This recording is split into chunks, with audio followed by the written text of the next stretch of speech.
If you know any of the upper-ups at Dynamite Entertainment, drag them on over to watch this video. We only got about 5 more issues left of Space Ghost, and I'm on a mission to keep it going. It's time for another episode of the Comic Bin Comic Book Podcast. Play the music. It's time for the Comic Bin Comic Book Podcast.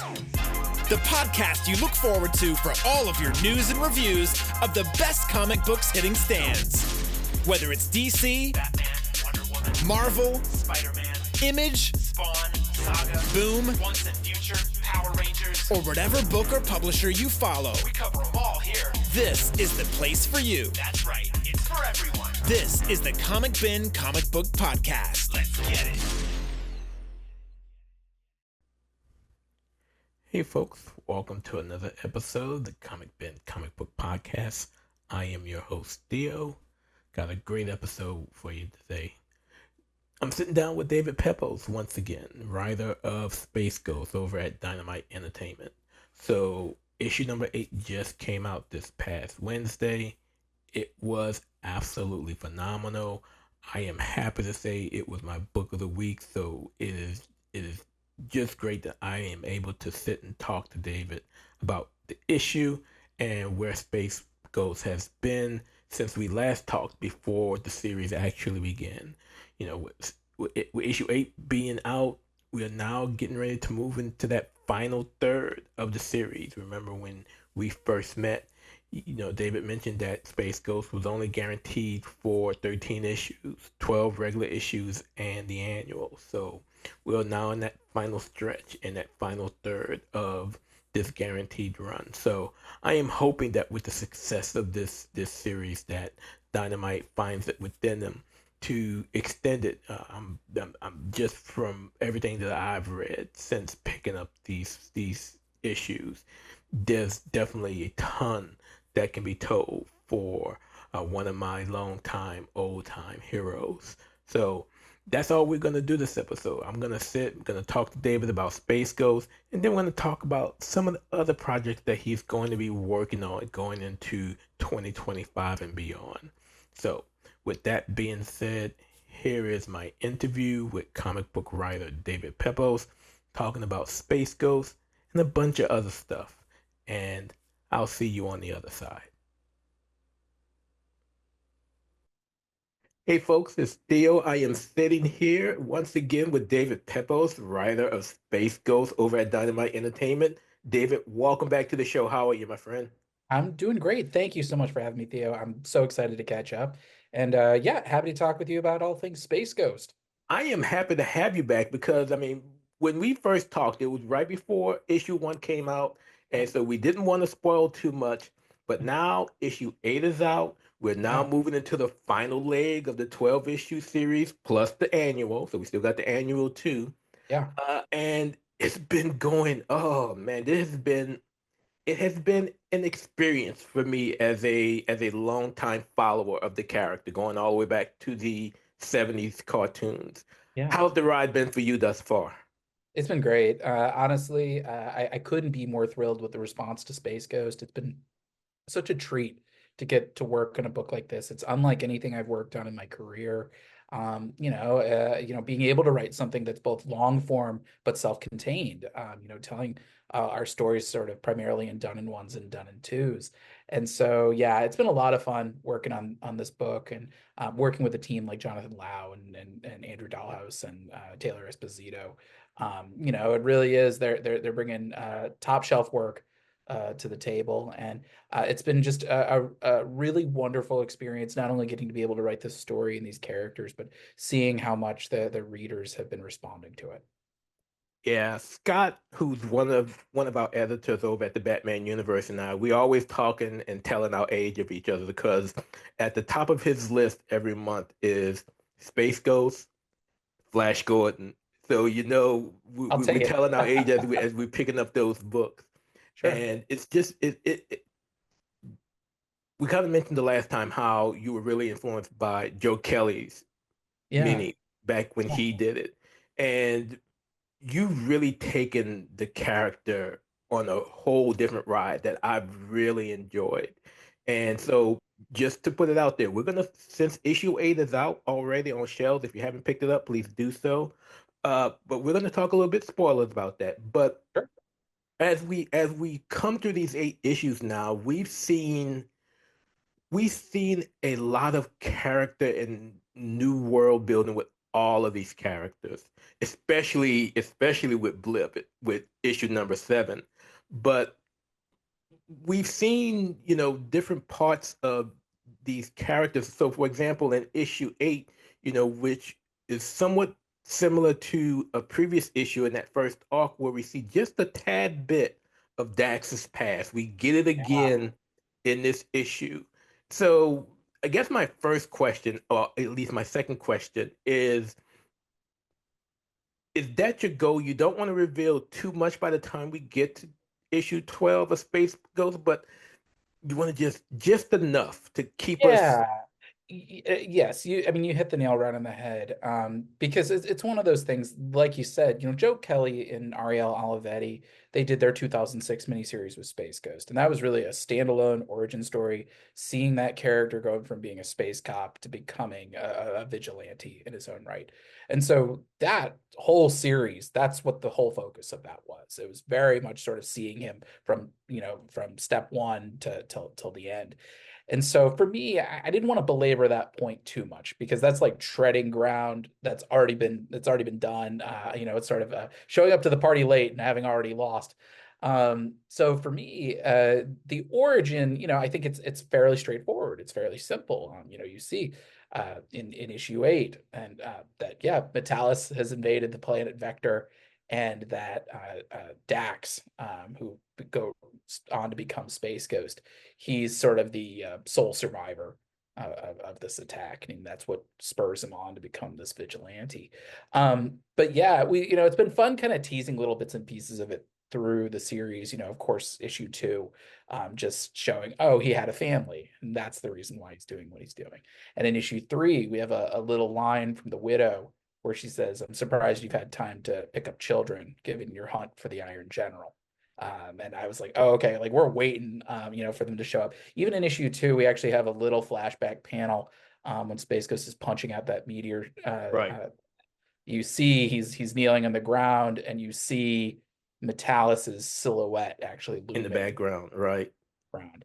Even little bits in our previous issue, the Creature King issue, where Space Ghost thinks that he's gonna essentially be forced to kill Jan, and watch this surrogate daughter figure of him die right in front of him, and he says, "Not again." And so it's been nice, kind of like throwing in a little bit of breadcrumbs here and there, for all that. But yeah, we're finally getting to pay that off in a really cool way. Metalis is my favorite Space Ghost villain. Having watched all the episodes. You and I are Uh, gonna have problems. I mean, yeah. Zorak's my guy. I Zorak's mean, my Zorak, guy. I love writing Zorak. Don't get me wrong. Um, I'm actually going to be back in the saddle writing him very soon. Um, but I love writing Zorak, and I wrote Creature King is super fun. And Brack is super fun, and the Widow, I had a surprisingly good time writing her. Like, her voice really kind of stood out at me. Um, Even Moltar has, like, he's got that arrogance to him, sort of that Dr. Octopus style. That's You know, when I read that issue, when I yeah, read issue 6, all I could think about, and the only voice that I could hear yeah, is the cartoon. yeah, Is that arrogant little bastard that yeah. just was just greater than everyone else, no matter what happened, and Yes. it just stuck that, and it made reading the issue so much fun It because was that voice was there. I mean, it's like these are great villains. But in the original show, Metalis was the one who actually showed up the most. Mhm. There were more episodes with him in it than any other. And as I saw him, I think as a concept, he felt the most fleshed out to me. He's sort of this big guy with the armor, and he's the robot master. So he's got a whole army of drones and ground troopers. And I was like, oh, that feels, that's Independence Day. Yeah. Like all right, we're gonna pit Space Ghost versus a whole army. And I feel like I know it's reductive to sort of compare Space Ghost with Batman, although I mean he did come on the heels of the Adam West Batman show. But for me, Nightfall has always been one of my favorite comic storylines. And so I was like, all right, I want to do Nightfall, but for Space Ghost. Okay. And so yeah, when I pitched this, this was over a year ago at this point. I had pitched Metalis in particular. I said, it's Doctor Doom meets General Zod meets Bane. Just somebody who, Space Ghost can't punch this guy out. Yeah, that's a Um, great comparison. and so yeah, this storyline was sort of one of the last ones that I pieced together. I remember I was sweating it a little bit as I was putting everything together, often out of order. And yeah, once I figured out, spoiler alert, Metalis shattering Space Ghost power bands on his wrists. I was like, okay, I think we got ourselves a moment here. Yeah, and then beyond that, then it kind of all worked out. It flowed really nicely in terms of just like, yeah, Metalis is a scary guy, and even his like robotic minions, like mathematically, they can't fathom a way that Metalis could ever be beaten. And seeing that through Jan and Jace's eyes, they've seen so much. They've been our point of view characters through kind of the best of times, and now they're going to see the worst. And Um, we've I want to touch on a few things that you've mentioned. So first, let's yeah, talk about Jan and Jace. We've yeah. Well, first of all, you keep showing me that Space Ghost T-shirt, and we're gonna have. I need to. You're gonna have to let me know where you got that T-shirt because I really need I'm to get one. representing. Yeah, I might have gotten this one on Amazon. Honestly, is Amazon or maybe T Public or T Fury, one of the T-shirt sites, but it did not take me very long to find. So you can definitely find this one. I am definitely gonna look for that shirt because that looks awesome, It's and it fun. looks awesome in the all black. I really Yeah, like that. But you mentioned Jan and Jace. yeah. These two. This is the most mature that I've seen of these two characters in their existence. Was it difficult for you to make them as mature as they are considering their history? It's so funny you say that because actually for me, I think one of the big things, the big differences that I see from our run of Space Ghost to like the original 60s run. The original 60s run, is particularly with Space Ghost, but even to a degree with Jan and Jace, the dialogue is very formal. It's very flowery, a little melodramatic. And for me, I kind of wanted to loosen that up. Like go a little bit more naturalistic, kind of give each of these characters a little bit more point of view with their voices. And that's why, Space Ghost himself, he's kind of gruff and more down to earth and very utilitarian. He's a tough guy. He's striking fear into the hearts of criminals. Whereas Jan and Jace, they're the bright spots. They're the Dick Grayson and Babs Gordon. Yeah.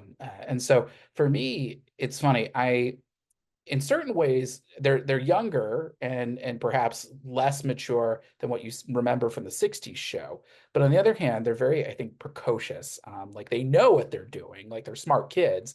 And their father was a super scientist, so like they that's sort of they have a little bit of that training that is a Mhm. natural fit for being a sidekick, and then having watched Space Ghost all this time.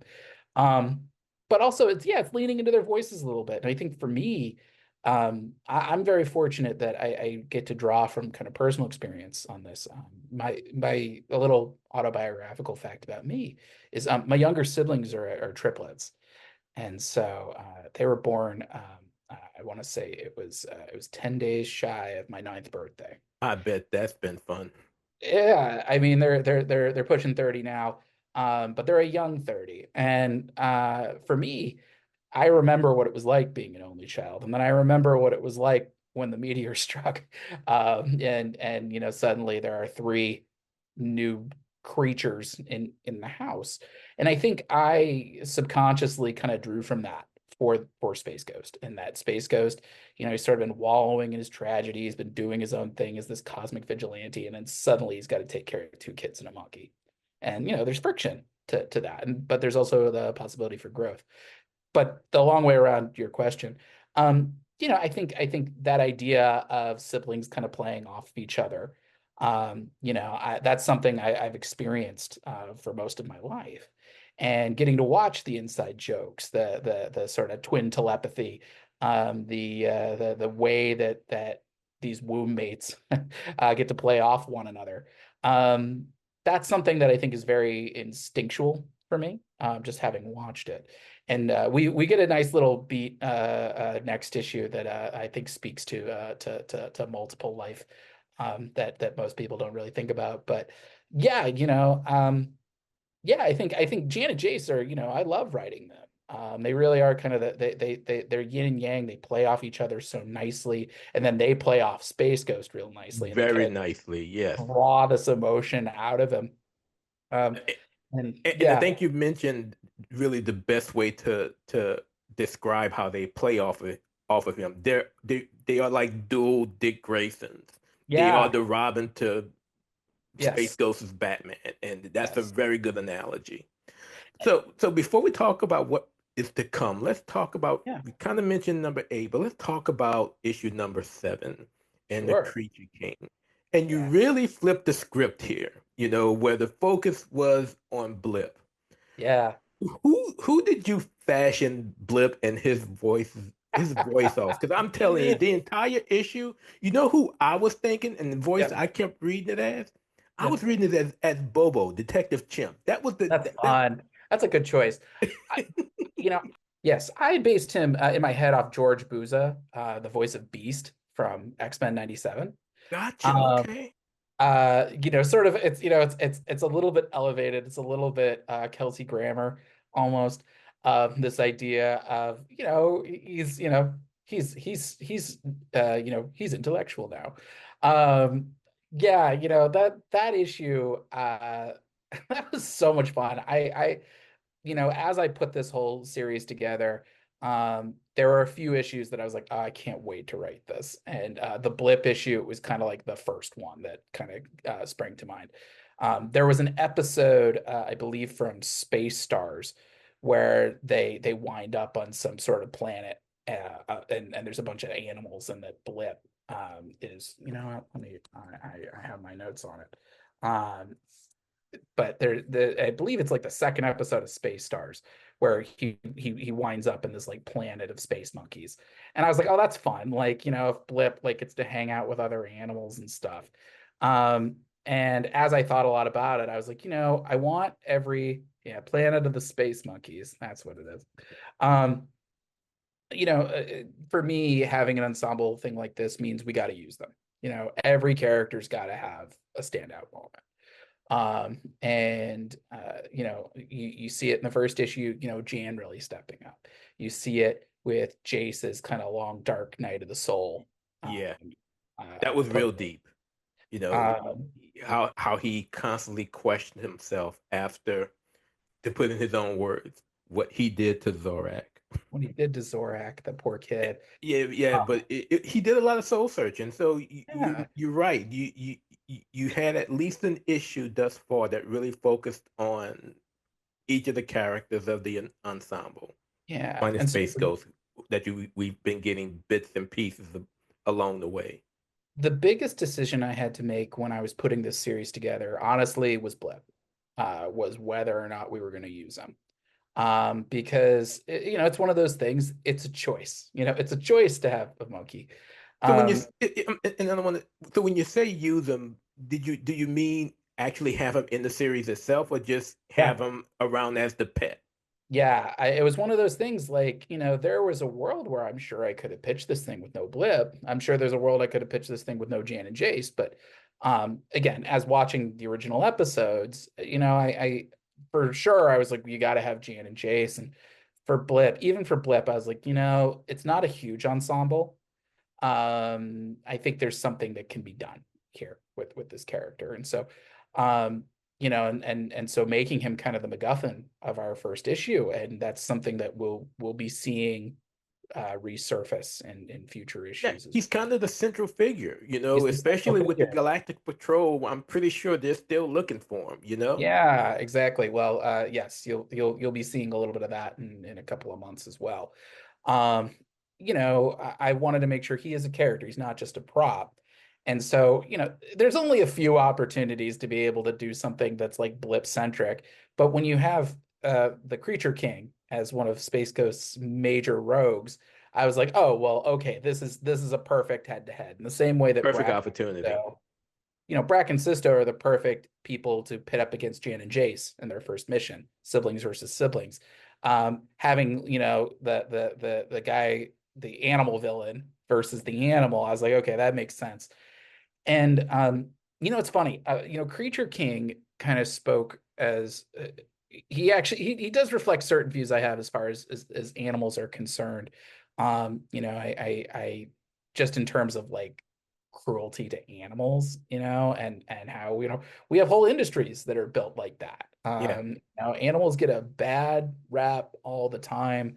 And so that's something that I kind of I kind of wanted to inject my own politics a little bit I, in I, Creature I Kings. could, I could, I could hear the voice of a fur dad Yes, in the writing there, and I say well, that as a fur dad myself.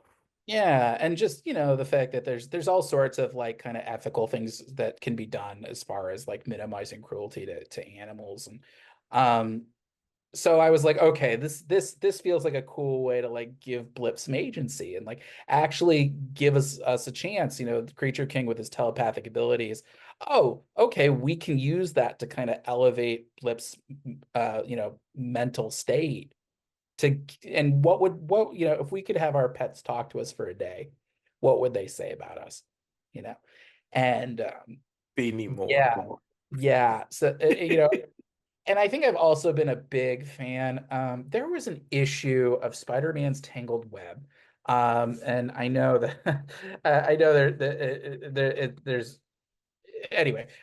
There's an issue of Spider-Man's Tangled Web that I believe it was. I think it might have been Brian Azzarello who wrote it. Let's see, I'm opening that up right now. But there was a story that really stood out to me. Now it was Peter Milliken. But there was a story that stood out to me. He did a riff on Flowers for Algernon. And that was my first introduction for that. I read that story literally on the Marvel.com website when I was like 13, I think. Um, and it really struck me this story of the Rhino gets smart. He gets smart for like 2 issues, but as he sort of reaches the pinnacle of his brilliance, he realizes that this is all temporary. And that's the tragedy, is that he's now going to have to go through his life knowing how smart he was, but it's all in the rear view. And that's something, and that's based on the actual Flowers for Algernon story.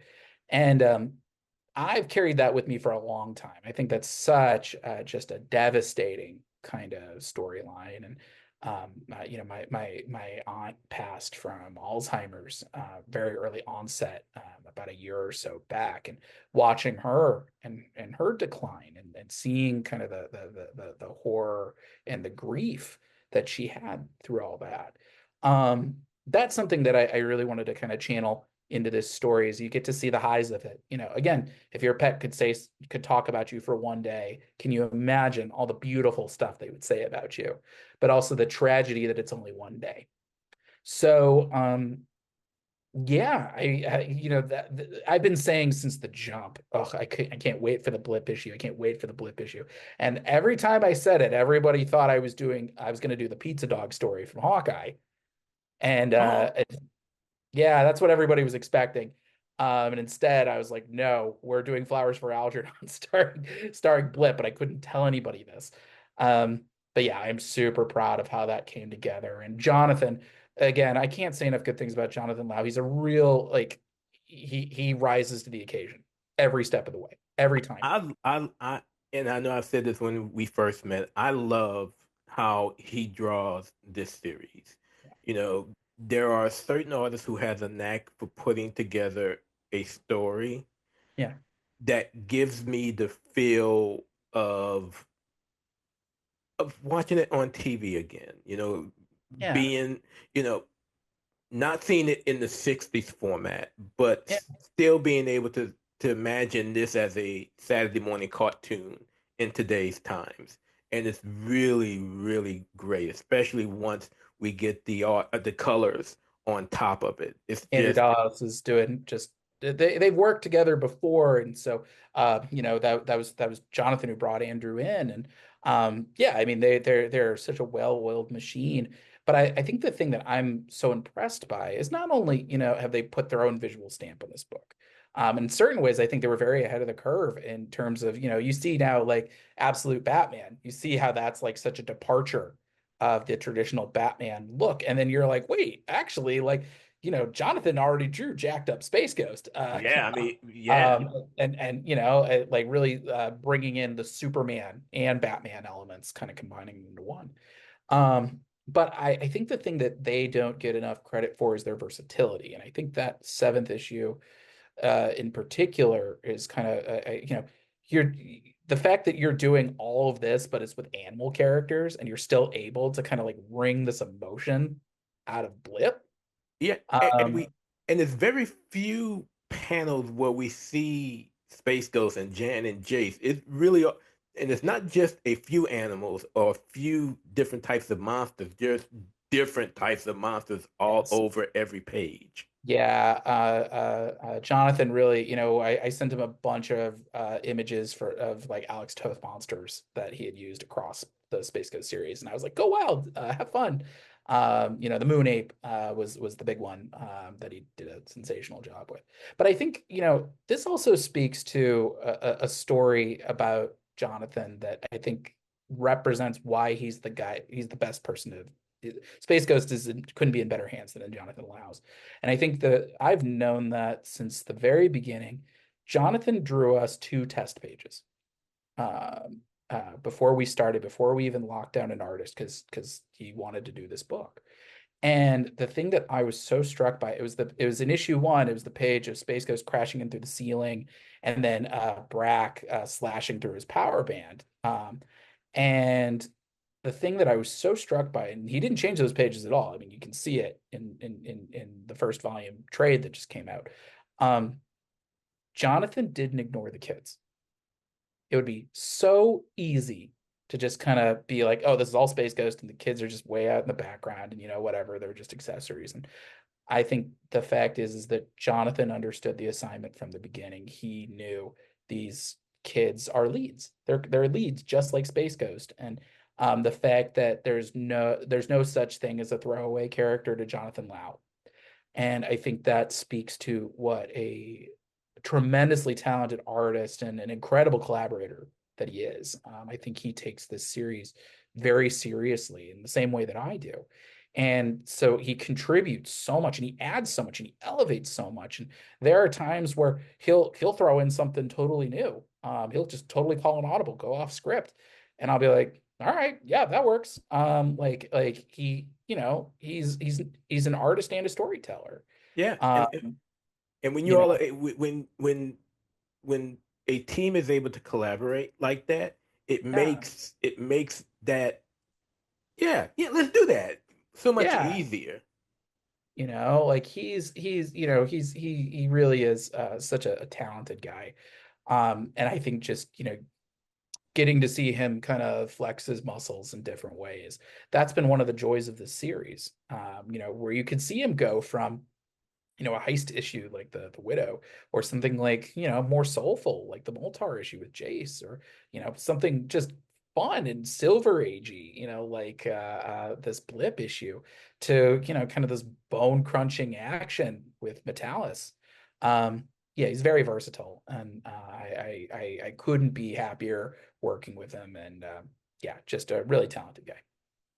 So we get to the end of issue 8. Space Ghost has now experienced his nightfall moment with Metalis. And it now leads us into the final stretch Yeah. of Space Ghost.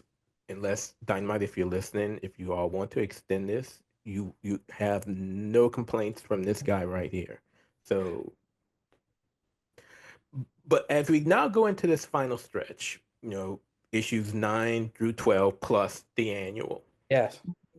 without spoiling, what can fans like me and Scott, who have this at the top of our poll list every the week that it comes out every month, what can we expect coming down the stretch? Doom.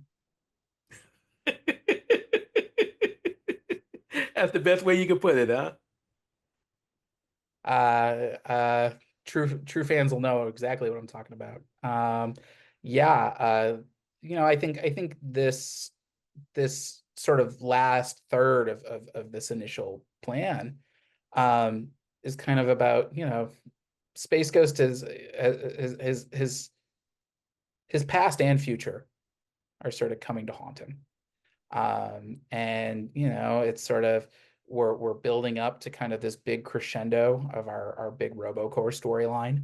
And also kind of seeing Space Ghost, Jan, and Jace, um, how do they rise to the occasion? And also, what kind of threats can we bring to their dynamic?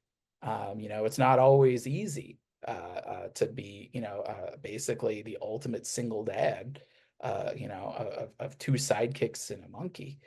And so, yeah, we've got, some really cool villains coming. It's in the solicit copy, so I don't think it's a big spoiler. You'll be seeing Space Spectre coming up. And our take on Space Spectre is super cool. That's one I've been looking forward to for a long time. I when I wrote it out, I pitched it. Hopefully, I'm not spoiling too much, but I pitched it as sort of what would happen if Batman had to fight the Dark Knight Returns version of himself. Hmm? So, um, yeah, you know, um, uh, uh, I don't know what else to say about Space Spectre other than he's an indictment. Um, And so, for those of you who may not have picked up on the whole Doom thing, yeah. go watch my first interview with David. 'Cause we kind of hinted at it in the first interview where we talked about where this series could possibly go, and especially considering the characters who've been involved. So make sure you go back and listen to that. I'll have a link in the show notes. But I am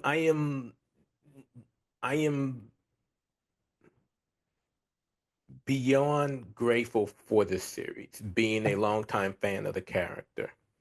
I'm so Uh, glad. and I am so happy that Dynamite entrusted you and Jonathan with putting this series together. But we gotta move on now. We gotta move on because first Saturday in May, new comic book day. Be ready, sir. Yeah. Yeah. Okay, so you gotta tell me, did Dynamite did they approach you or did you pitch it to them first? So Speed Racers is coming out through Mad Cave Studios. Oh, it's Who Maggie. It's Maggie. Yeah, it's Oh, Mad Cave. so I am going to reach out to my friend Frank at Mad Cave, I love and Frank. I'm gonna say, Frank, uh, as soon as we get preview pages, I want to see them. Yes, we are hard at work right now on our free comic book day issue. The script has already been filed. We're slowly sort of putting together the production on everything. Um, yeah, that series came together. Just like Dynamite has been really good to me, just like Marvel's been really good to me. Mad Cave has really been in my corner for a good long time. Mark London and Chris Fernandez have been huge supporters of my work, back to my days on Spencer and Locke. And so I did a book called The Devil That Wears My Face with them that wrapped up earlier this year, a horror book with Alex Cormack. We had such a good time working on that book, especially teaming up again with Mike Martz. who I've known since my first days in the industry, and Christina Harrington, who's just one of the best editors I've ever worked with. Um, anyway, long story short, I'm also friendly with Chaz Pangburn, who's a senior editor over there. And he and I were talking at San Diego Comic-Con. I was doing a signing for The Devil Wears My Face. And Chaz and I, we've been talking off and on over the past, I don't know, year or so about trying to find a property to work on. And it wasn't either the timing didn't work out, or I didn't really know the license very well, and I wanted to make sure that, like, if I took something on, it was something I thought I could do a good job at. And so Chaz pulls me aside at San Diego and he goes, "So listen, we've been doing Gotcha Man, and that's been a real success for us. And so we've actually been talking with Tatsunoko about doing a Speed Racer comic. And would you have any interest in that?" And I love car chases. You can see it in my first books. Spencer and Locke has a car chase, a really fun one that George Santiago Jr. drew. We actually did kind of then a motorcycle versus tank chase in our sequel. Going to the Chapel even has like a little bit of a car action in it, as does the opening in Scout's Honor. I love car chases, is what I'm trying to say. And so the idea of being able to do a series that's all car chases, I was like, man, I'm never going to get a chance to write a book like that again. I have to do this.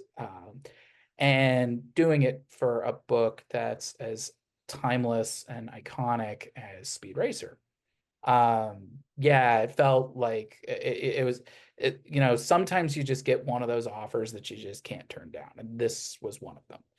And so if you're a fan of what I'm doing on Space Ghost, you're, I think, going to love what I'm doing on Speed Racer. We are taking very much a similar kind of approach in that this is brand new continuity. This is sort of a whole new story for Speed. You don't have to have watched anything or read anything to get it on the ground floor. Although if you have, you'll notice a lot of, you'll recognize many of the characters that we're introducing in this book.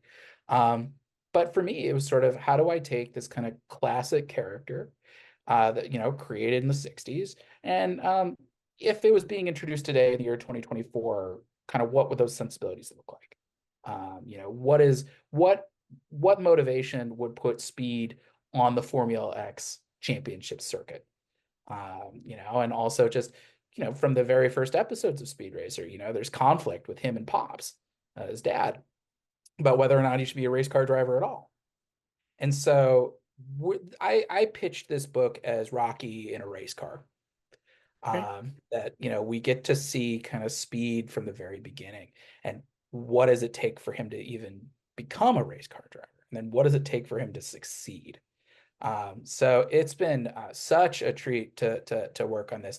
I've got 15 issues already planned, plus our free comic book day special. So this already is currently the longest runway I've ever had on a book. And like Space Ghost, we're doing this primarily in Done in 1 and Done in 2 storylines.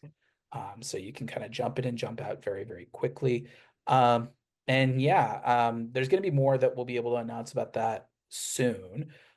We've got a really cool artist on board. Somebody I've actually worked with before. So dig through those, dig through your long boxes, see if you can figure out who that is. But I will do that. It's yeah, I'm very excited for this series. Like I said, this is the kind of book that it's very rare to be able to tell a story like this in the direct market. It's not to say that sports comics aren't popular, especially sports manga, but I think in the direct market, that's rare. And being able to kind of have that Speed Racer, the mythology of it all, and then being able to explore that of just like, okay, what does it mean to be a championship racer, but to also elevate it, like it still has the Mach 5, it still has the gadgets, he still has his buzzsaw. That's a big part of what Formula X is about. And that's something that we'll actually get into that a little bit about what is Formula X racing and what does it mean to the citizens of Palm City. That is, I think, a big thrust of what we've got planned for Free Comic Book Day. My Mach 5 still sits on my nightstand, and that's Nice. where it will stay. and I've had it for about 15 years, and I'm still able to pull it back and let it roll when I'm ready for it. So, are you a speed guy or are you a Racer X guy? They're both great. I mean, look, um, Speed and Racer X, I mean, you see that DNA, like you can, I mean, honestly, like you see it with Paul Walker and Vin Diesel in Fast and the Furious. You see that kind of dynamic of like the straight man and the tough guy. And so I love both of them. But yeah, and we will see both of them and their evolving dynamic through the series. For me, and I should give a shout out to Mark Russell, who is doing his own Racer X spinoff series, which will have a backup story in Free Comic Book Day by Mark, and it's very good. I've read it already, um, and yeah, for me, I love the mystery of Racer X. He's sort of like Batman meets James Bond, a little, but also a race car driver, so it's like all the cool things in one. But I'm a speed guy. I love speed. There's so much cool stuff about him that I think as a writer, as a creator, as somebody who works in a creative field, I can really resonate with that. In that this is a guy who has a dream, and this is a guy who reaches for it and strives for it. And it's hard. It's not something like if it was easy, we wouldn't care Hmm. you know and I feel the same way about being a comics creator. I'm working on a script right now that is absolutely kicking my ass, and I'm like, yeah, but like when it's done, it's going to be great. Like the struggle is part of the journey, and I feel like I think that's the through line of any good sports movie. There's so many good racing movies, so many good boxing movies, and I think they share a lot of the same vocabulary. But yeah, for Speed, his journey, and the artistry of it all, of just like, what does it mean to be like somebody who's competing at a professional level, at your chosen field, in your chosen sport, in your chosen art.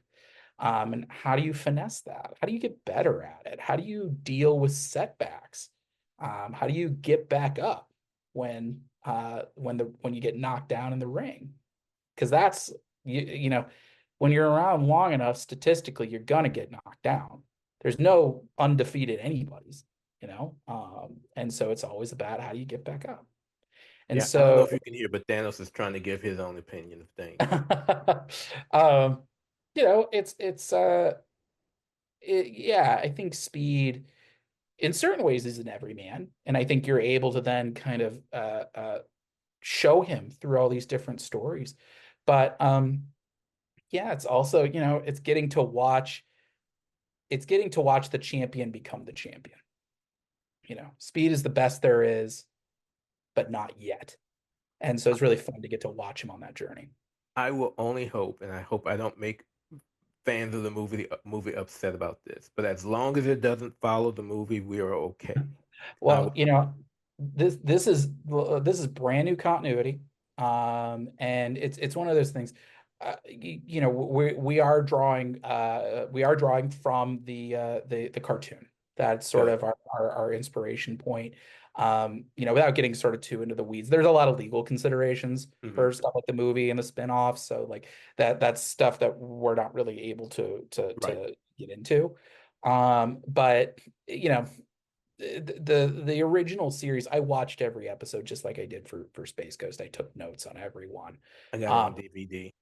yeah, so like I know the series like the back of my hand at this point, and there's a lot of mythology that can be drawn upon. So yeah, I was not hurting for ideas for anything to draw from by any means, and um, so yeah, but I do. I mean, I listen. There are parts of the movie that I certainly enjoy, but I will say, just as the full disclaimer, we weren't that Right. wasn't on the table for us to Right. to Right. draw from. So before we get into our last topic, let me ask Sure. this question, especially considering I'm gonna kill a cat, especially considering Space Ghost, and you've mentioned Gotcha Man Yeah. also at Mad Cave, and got Speed Racer coming. we've seen a lot of publishers of Mhm. late really diving into the classic cartoon comic book series of the day. You Sure. know, we know Dynamite also doing Thundercats, and they got Silverhawks coming out. Where do you think that interest has all of a sudden come from to where there really seems to be a niche of readers who actually want that? Because again, I've read all of the Gotcha Man. I'm following Gotcha Man now. I've read the spinoffs that that was done by Steve Orlando with Galactor, and I've read the June and the Ken story one-offs as well. Where is this? Where is this resurgence of these characters come? Is it simply from their history in anime of Japanese anime back in the day, or is there something else that you think is behind it? Well, I think really it's about readers. They want something new. The thing is and I love writing at Marvel. I'm really enjoying what I'm doing on cable. Um, uh, but those are characters that everybody in the industry knows really well at this point. They've been dug into pretty deep. And it's not to say that there aren't great new takes, but you do see that even the most popular takes right now are reboots. You see the Ultimate Universe, you see the Absolute Universe, and those are like top sellers. And then you have creators like Gail Simone and Jed McKay who are like really like spearheading the X-Men line and doing something really cool and interesting and new with it. But that's hard. That's hard for characters that are this long, and readers I think want to be surprised. And it's not to say I will say readers want to be surprised, but they also want a degree of comfort. They want a degree of sure, safe footing that they know, okay, this book is going to go on. And I do think that's also part of it is that these publishers haven't gotten these licenses, and they're not cheap Oh, to get these licenses. I'm sure there's a lot of wheeling and dealing in the background. These publishers are committed to these books in a way that it's not it's easy in this business, given how volatile it is. It's easy for kind of the book to not sell and then just, oh, it's over. These books, publishers are really putting weight behind them, which I think is, and I think just from a sheer ratio value. I mean, Dynamite's a smaller publisher. And so it's, we're sort of kind of the tip of the spear along with Thundercats and Johnny Quest as far mhm. as this Hanna-Barbera line for them. And so it's we're not quite as lost in the noise, so to speak. But I think really the big thing why it's so popular is fans want to be surprised. Space Ghost, I feel like half of our success is that everybody's heard of Space Ghost. Not that many people know who he is. They think of him either like, oh yeah, I saw him on Boomerang once, or like, Right. oh, yeah, Coast to Coast, like he's the ironic talk show host. And so being able to write a series that takes him seriously and just I'm like, oh no, look at the potential. And I think that's where it really is all these series, the ones that really work, they say, look at this potential for this character, this potential that you might have overlooked. And that's the thing I really love. I mean, I go back to one of the big Rosetta Stones of my writing career is the 2009. It's J.J. Abrams's first Star Trek movie. And the story for me behind that is that, I grew up a Next Generation kid. That was sort of my era. That's for me, that was Chris Claremont's X-Men in space, to the point where they did a crossover with X-Men. And I didn't really get the William Shatner era growing up because I missed it. Right. All I knew was kind of through cultural osmosis. I knew William Shatner's kind of halting performance of his speech. Or I knew Leonard Nimoy with the eyebrow and Live Long and Prosper. I didn't get that series. I We knew the just like, characters, oh we didn't know the show. yeah, I knew I and you see it through that lens, that 60s lens. And of course, when you're growing up in the 90s, something that's 30 years old, it's gonna look a little hokey to you. I watched that movie And I was like, oh, I get it.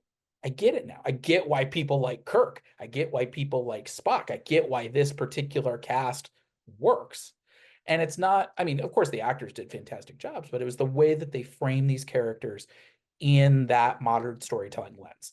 That it's like, okay, we're going to show that Kirk is just brash and impetuous, and he is sure of his convictions, but he's also clever, and he kind of pulls things at the very last second, and he makes it work. And I'm like, oh, like that's another reason why I love Jeff Johns as Hal Jordan so much. Is I'm like, oh, he's Kirk. He's Captain Kirk with a power ring. Got it. And same thing with Spock, where you're like, oh, like that guy, like, he's on the razor's edge.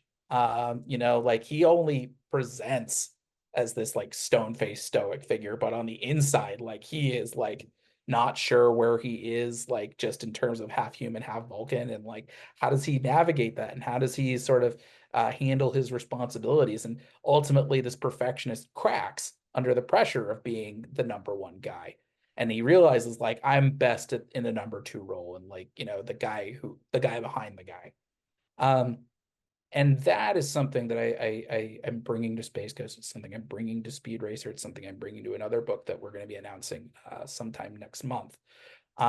Is like the potential is always there. It's just sometimes we miss the boat, culturally speaking. And so that's the cool thing about all these reboots. And the ones that I think are most appealing to me is, you know, all right, like let's introduce this to a whole new generation. And we hope, the goal is I don't want to leave anybody behind. If you're a fan of classic Space Ghost, like I want you to come here. My philosophy is let's build a bigger table. you know if you don't know who Space Ghost is, let me show you. If you don't know who Speed Racer is, let me introduce you. Let me show you why these guys are so cool. And I think readers have been really responding to that. They're kind of like, I don't know this guy. Let's give it a shot. And I think there are lots of other things that can be done. I think the done in one and done in two approach is very friendly for readers to jump in and jump out. And I know retailers have been really appreciative of that. But yeah, I think, I don't know, tastes have changed a little bit. And it's nice to kind of make something old new again. So I just want to say this will take another episode for you and I to get together because I have an entirely different of opinion on the whole Kelvin timeline. That's Yeah. just totally as a bona fide Trekkie. I'm a member of the Star Trek chapter here in Baton Rouge. So Mhm. my colleagues in the crew, they know my thoughts and feelings on the Kelvin timeline and the J.J. Abrams verse. So yeah, that'll be another episode. I will say But I don't love the second or the third movies. I don't love the universe. I am, so again, telling my age, I am a old school continuity type of person. Yeah, I like my history, my I degrees in agree. history. So the fact that so much of history was changed in the Kelvin timeline just didn't sit well with me. And as a history buff who's also a Star Trek fan, it's just hard for me to let go and to accept a Chris Pine as a Captain Kirk. Even though we've seen how they've integrated the universe into Strange New Worlds and everything else, it's just hard for me to let go. And I'm probably going to have a bunch of Trekkies who are fans of the Kelvin universe at me on social media for saying all of this on video. But Well, listen, before we I before would we love to close, do something at the Kelvin verse. Ugh, just sign me up. yeah, before I let you go, you Sure. mentioned it a little earlier. Yeah, You're back at Marvel. I You am. did your Punisher series, and now you're back at Marvel. Cable loving Chrome. Yeah, How's that going for you thus far? It comes out early next year. yeah. How's that plan been going for you? It's been great. Yeah, I am wrapping up issue 4 on that right now, and Mike Henderson is on the back end of issue 3, drawing that right now. Yeah, it's funny. I've actually been working on this one for a little while. Tom Brevoort, my amazing editor at Marvel, I've been working with him pretty much nonstop since I started over there. He was the one who hired me for Savage Avengers. It was my first Marvel book, and I can't say enough good things about the man. I respect the hell out of him. So we wrapped up on Punisher, and the plans changed a little on that, and that we're going to start off as a mini series with the hope and aim of kind of then starting with a new number one and continuing. But my editor Tom, on Punisher, he wound up taking over the X-Men office, and so those plans changed a bit. But as that news trickled out, Tom said, "Hey, listen, I'm taking over the X-Men office. Do you have any interest in that world?" And of course, I grew up X-Men, the animated series, part of the X-Men, Fatal Attractions, Age of Apocalypse, Onslaught Saga. I love the X-Men. And so, and I also love working with Tom. And so I said, sign me up, count me in, wherever you want me, I'm there. And so as kind of the chips started falling as far as creative teams and books are concerned, Tom approached me. It was right as the last issue of Punisher was coming out. And he said, listen, we were hoping you might be able to take on Cable. We're doing a mini series with him. And as we were talking about it, Tom was saying, I want to do a kind of Cable story that's different from what we've seen before. And the thing that we've never seen, Cable is so defined by these larger than life action romps, like he's the embodiment of 90s extreme Marvel X-Men culture. But how do we tell a story that can embody all that, but still show a degree of emotional vulnerability to him? And so Tom sort of posited this idea that what if we took this kind of time travel element of Cable and brought a love story to it? And that way we're able to kind of have our cake and eat it too, where you can see all the cool action and attitude and excitement that you need in a good Cable story, but also to be able to kind of get under his skin a little bit and kind of see what's the emotions going on for a character like that. And so as Tom and I were talking about this, I kind of threw up a counter argument, which was that all sounds well and good, but this is going to be a 5-issue miniseries, and Cable's had very high profile love interests that have gone on much longer than 5 issues. You have Domino, you have Esme Cuckoo, you have even the original Hope Summers, who was the other Hope Summers' adoptive mother in the future in Dwayne Zarasinski's run, Jen Scott, for God's sakes. And so I said, how do we justify this story knowing that this character is a short timer, so to speak? And that became the core of our story. Whenever I'm stuck in a story, I go on a walk with my wife. There's a park nearby. I kind of just talk ideas out at her, and she's wonderful. As sort of somebody who doesn't read comics, but is a voracious reader, she can kind of help me triangulate like what's the human core that like a civilian might understand. And she asked me, what's unique about Cable? Like, what's his deal? Like, what's the thing he has that nobody else does? And I realized as I talked it out, I said, the X-Men have other time travelers. They have other gun guys. They have other telepaths and telekinetics. The thing that Cable has that nobody else does is before the legacy virus, before Mpox, before RLDS, Cable struggled with the techno-organic virus. And that was sort of, especially in the 90s, that could, that could represent AIDS, cancer, leukemia, ALS, any sort of chronic or lethal condition, stuff that people spend their whole lives battling. This is a time traveler who's literally fighting for his life every day. He's living on borrowed time. And that sort of speaks so much to the entire posture that he has taken since then. Of course, you're going to be the big guns, big attitude guy if you need to convince yourself that, like, am I going to make it to see tomorrow? Every day is a struggle.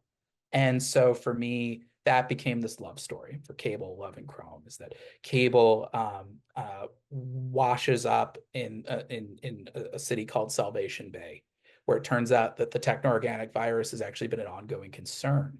And so he meets a freedom fighter named Avery Ryder, who she's had the virus too, and she has been sort of dealing with it in her own way. And it takes that internal struggle that Cable's always had and externalizes it. And suddenly, these two fighters who are both living on borrowed time, that kind of leads to this whirlwind romance between the two of them. And so it's, I pitched it as Edge of Tomorrow meets The Fault in Our Stars with a techno-organic virus. And it's, we're still putting in all the over the top, like just wild action. I pitched Cable himself as he's Mad Max with a time machine. Right. The action is big, but at the same time, he's got this very personal stake in this story. And getting to watch this kind of relationship evolve over the course of this mini series, it's really cool. I tried to kind of dig in a little bit with Chris Claremont and Frank Miller's Wolverine, that mini series, where that's all hinged on a love triangle. The stakes there are very, very personal at the end of the day.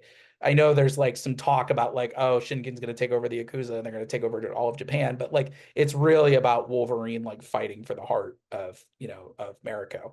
And that's something that I kind of wanted to do in its own sort of cable-y, time travel-y kind of way. So I'm really excited with how that book is coming together. Mike Henderson, I've been a huge fan of for a long time, back to his days on Nailbiter and his recent work on The Forged, which is sensational. And so Cable, I know, is a bucket list character for him, and you can certainly see it on the page. So yeah, expect some real fun stuff coming for that book for Well, sure. I am happy that you explained who your Cable is. I admittedly kind of turned myself off to the character, primarily because of who he is as a time traveler. I mean, and we've gotten so many versions of him, whether it was Kid Cable, Old Man Cable, Cable, and sometimes it can get confusing, especially if those Totally. different types all show up on the same page or in the same book. So I'm happy to know who this Cable is that we're going to see in this Yeah. series. You So know, I'm excited.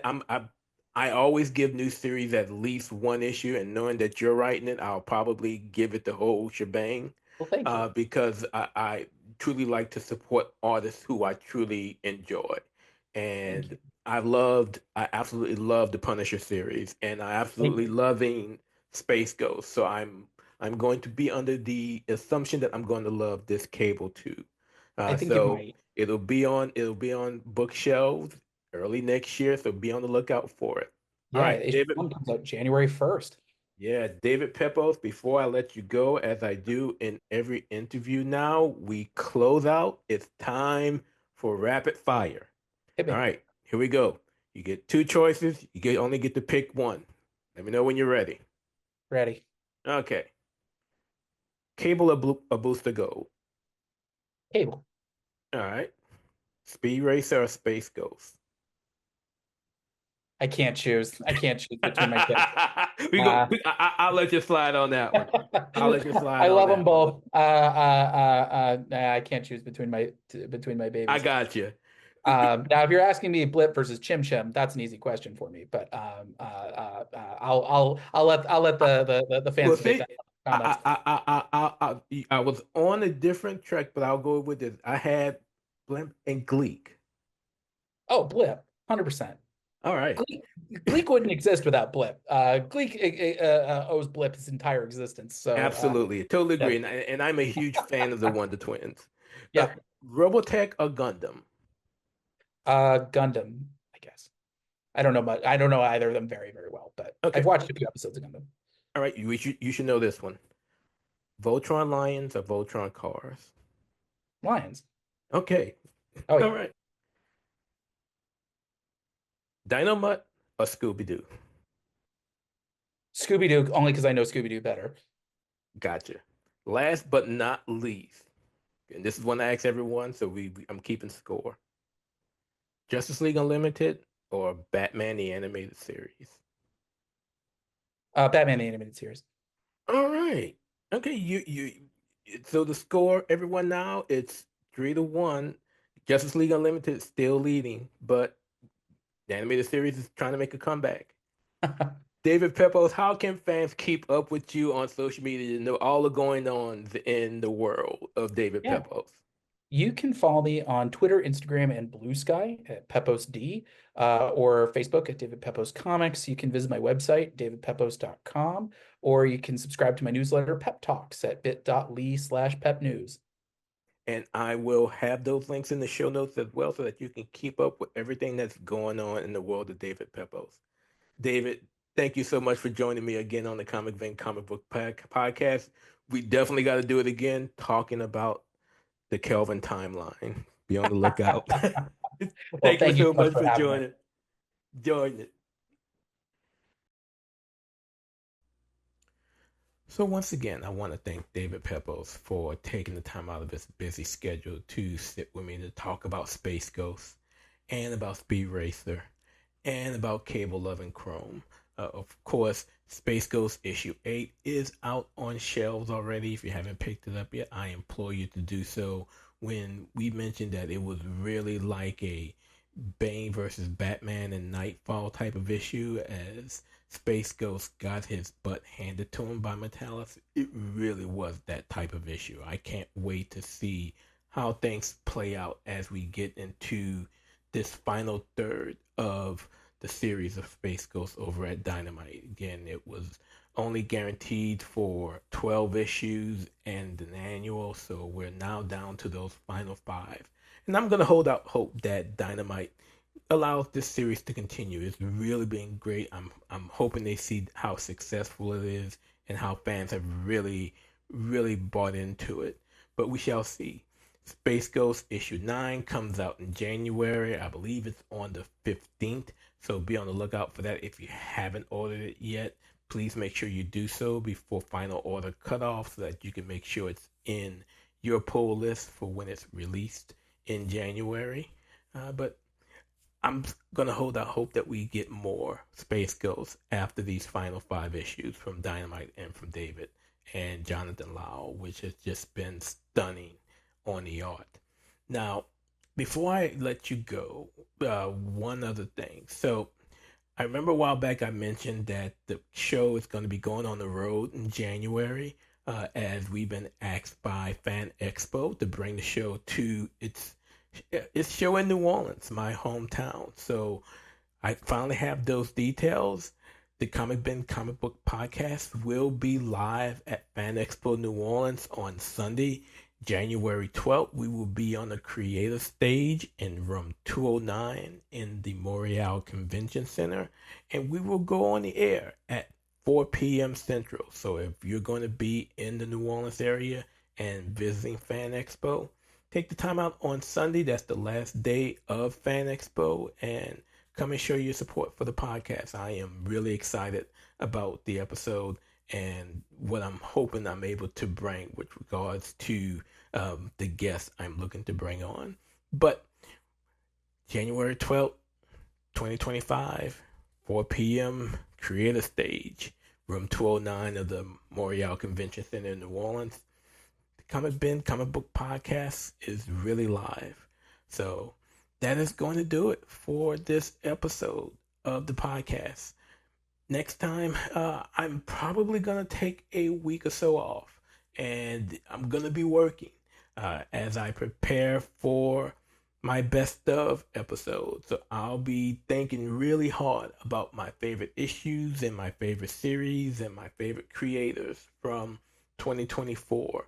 Considering how 2024 started and where we are now, what you might have guessed may have been my best might not actually be the case. I'm gonna put a lot of thought into what are my favorites this year, because there have been some series and some creators and some issues that have just come out of the woodwork in a good way, and it has really required me to put some heavy thought into what my favorite books are for this year. So we shall see as we get to the end of 2024. It's been a crazy year for the podcast. It's been a crazy year for the website and everything that we're doing with the comic book source, both here at the comic book spot and at the Batman universe. We got a whole lot of stuff planned for 2025, but we're going to get through the end of 2024 first, and I hope you all join us on that journey as we get through the rest of this year and move forward into the next. But that's going to do it for this episode. I will see you all next time. Again, I'm not sure if it's going to be next week or not, as I work on getting this best of episode together, but we shall see. Depends on how much I can get done. But until then, I will see you next time. That is going to do it for this episode of the Comic Bin Comic Book Podcast. I'd like to thank you all for your continued support of the program. The Comic Bin Podcast, as well as the Comic Book Spot, are a part of the Comic Book Source family of sites and media. You can follow the podcast on Twitter X at comic_bin, or my personal account at BatmanFan_4Life. You can also find us on Facebook, Instagram, Blue Sky, and Threads. We're all over social media. You can also follow our sister site over at thebatmanuniverse.net for all of your news and reviews in the world of Batman. Tune in next time as we give you more in the world of comic books. Again, we truly appreciate your support. But until we meet again next time, keep reading those comics.